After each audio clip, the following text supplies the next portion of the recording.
On April 20th, we all saw Devin Haney and Ryan Garcia step in the ring, and we all saw a really good fight ensue. But really what stands out in our minds when we think about that fight was the big left hooks that got landed by Ryan Garcia, Devin Haney getting dropped, and Ryan Garcia walking away with the victory.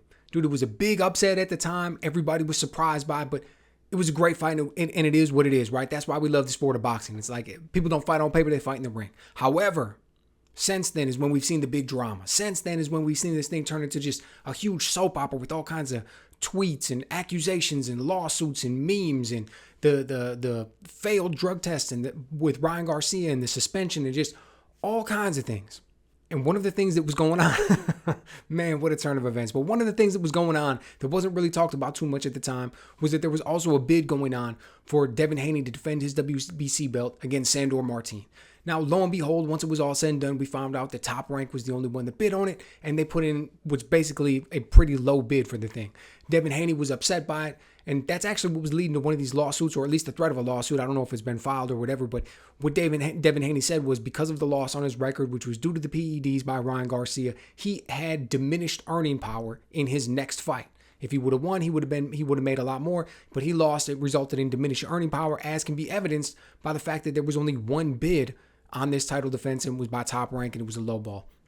So Devin Haney comes out and he's like, I'm not doing that. I'm stepping away from it, not going to make the defense. The WBC, instead of stripping him, names him the champion in recess, turns around and grants the full title to Alberto Puello, who's going to be fighting Sandor Martin. There's going to be an open bid on it. They got like 30 days to come to terms, something along those lines. But that's a fight that we're going to be seeing in the future.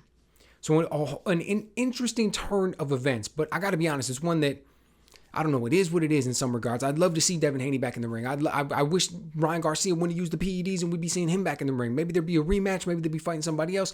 The whole thing would be better for the sport than where we're at now. Nevertheless, Alberto Puello is a good fighter. Sandor Martin is a good fighter. Now, when you look at both of these guys, I would say they have two signature wins for them on their record. When we're looking over at Sandor Martin, that's the win against Mikey Garcia and the win over Teofimo Lopez. When we're looking at Alberto Puello, we're talking about the win over Akhmedov and his most recent win over Gary Antoine Russell.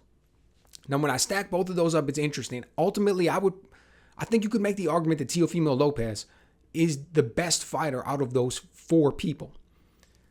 However, styles make fights, and Sandor Martin has the style that's going to always give Teofimo Lopez problems. So I think that was a little bit of a style matchup in the way that he got that. Not trying to take anything away from Sandor Martin, but it was, styles make fights, and it is what it is. That's the type of fight that we were looking at. But I think that when you look at the two people that Alberto Puello has those wins over, Gary Antoine Russell and Akhmedov, I think that is a more impressive set of guys than the wins that we got with Martin. And when I think about this fight coming up, as much as I like Sandor Martin, as much as I'm impressed with what I've seen from him, as much as he is just a slick boxer and he understands angles and he knows how to counter well, he knows how to get his shots off, just a crafty southpaw, I think he's going to have some trouble.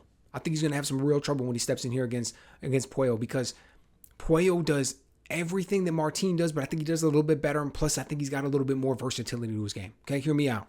Sandor Martin is at his best when we see him counterpunching. When he's able to stay on the back foot, when he's able to counterpunch, when he's able to pick and choose his shots, he's able to work his angles, he's able to get off the ropes. If somebody's trying to be aggressive, he's able to work good in the middle of the ring. Just pick and choose what he wants to do and utilize his ring IQ. Really good. Looks really good when he does it. But if he's waiting for Alberto Puello to apply pressure and make mistakes, I think he's going to get caught, because I think Puello is going to be better on the outside. He's longer. He's got a really good jab. He reaches sometimes. He reaches when he goes to the body sometimes. He reaches with the uppercut sometimes. So it's not like there wouldn't be opportunities for Martin. But ultimately, I think that if we're talking about a fight on the outside, because I don't think Puello is going to get overly aggressive. I don't think he's going to put himself in too many bad situations. I don't think he's going to, press forward and just really get in situations like we used to see like we saw from Teofimo Lopez in his fight with Martin. I don't think that's what we'd see from Puello. I think he would pressure to the point where he would be able to see some success, but he would be the one on the outside. He'd be winning. So at that point, Sandor Martin needed to make a change. If he was the one who was losing the fight and he was the one who started to need to come forward, man, Puello's got some slick counterpunching himself. He's good himself. He's got really good lateral movement. He knows how to work his feet. We saw that. He knows how to survive on the inside against a guy who's explosive and tough and can punch and he's got fast hands and he's strong. That's Gary Antoine Russell. And we saw what he was able to do against him. So if you're talking about a fight on the inside, I got to go with Puello on that one too. So I think this is going to be, don't get me wrong, like Sandor Martin's going to look good. He's a very good fighter. There's times where he's going to excel in there. There's times when he's going to win. He's going to win some rounds. It's not like this will be a blowout by any stretch of the imagination. But when it's all said and done, I think that we'll look back at this as a fight that Alberto Puello, was in control of for the most part. I think that he's the one who's going to come out with the victory. And then Gary Antoine Russell's going to get what he wants. He petitioned to get a rematch against Puello. He said, the WBC said, look, we're not granting you the exact rematch, but here's what we're going to give you. Puello versus Martin is going to be next, and then you're going to get the winner of that. So whoever wins that fight, which I think is going to be Puello, that's who we're going to end up seeing getting against Gary Antoine Russell. That's going to be interesting. Look, when I think about Gary Antoine Russell, man, this dude needs to fight more, man. He is very talented, very good fighter, but I would love to just see this dude in the ring more, man. He is just not getting in there and not being active enough. Who knows what the future holds, though? You know what I mean? He petitioned for this one. I'm quite sure he's going to sit out until this is done, so we're probably talking at, who knows, at least like 9 months before we see him in there again or something along those lines. Nevertheless, whether he wins, lose, draw, whatever the case may be in the outcome of that, I just hope that, we start to see a little turn of events and we start to see him enter a point in his career when we're able to see him go in there and practice his craft more frequently because the dude's incredibly talented. But all interesting turn of events, how this all cascaded down.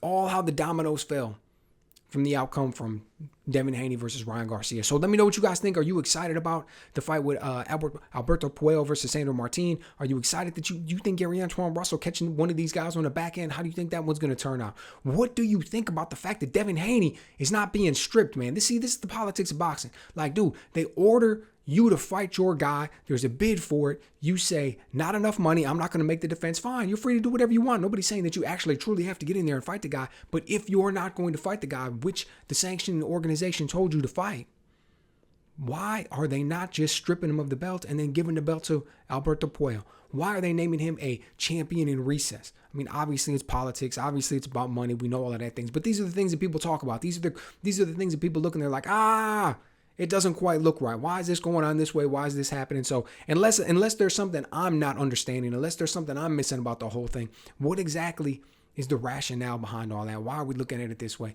Nevertheless, like I said, because of how it all turned out, we're getting Alberto Puello versus Sandor Martin, and that in and of itself is going to be a good fight. So let me know what you guys think about how much you're looking forward to it and how you think this is all going to turn out.